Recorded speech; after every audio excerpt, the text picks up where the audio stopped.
Hey Forest Hills, I hope you're having a great week and keeping calm and together in this crazy time as we all learn what it means to be together and be family in new and creative ways. This week, as we're all in self-quarantine and social distancing and whatever new phrase came out on NPR yesterday, I was reading my Bible and was taken back to another time in my life where I was completely overcome by worry. I was a young teenager in college, going off on a mission trip, and was returning from northern Canada to come home to church. It was a late Saturday night. I had 12 or more hours of airtime and travel to get me home to Atlanta, and I was supposed to preach the next Sunday. I was really overwhelmed. I was really scared. It was my first time in the big pulpit. I crushed it, by the way. And I was coming up to customs in Toronto.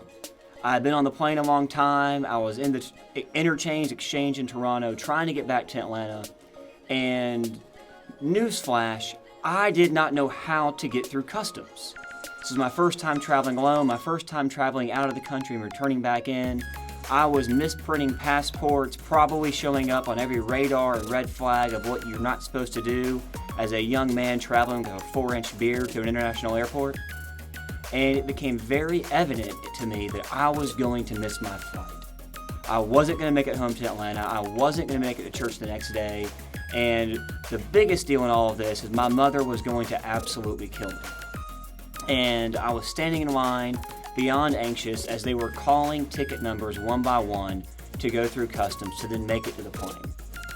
I had an iPad out above my head saying Kep Pate, boards in -5 minutes, everything I could to, one, be rude, cause worry, cause panic, but what I thought I could do to get me through the line to get through customs.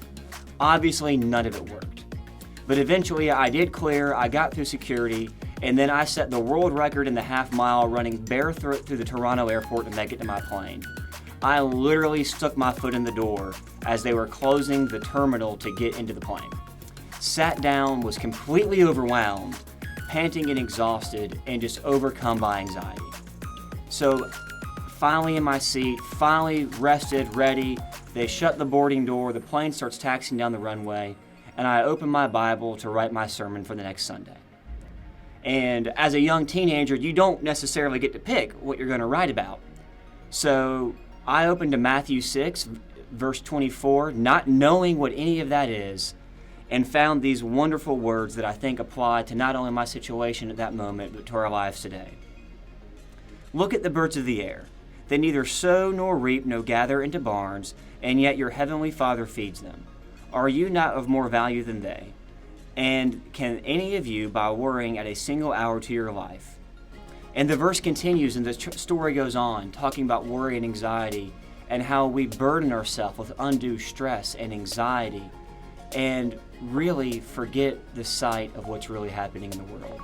That was beyond true to what was happening to me in that moment, but more importantly, so true to what's happening to us today.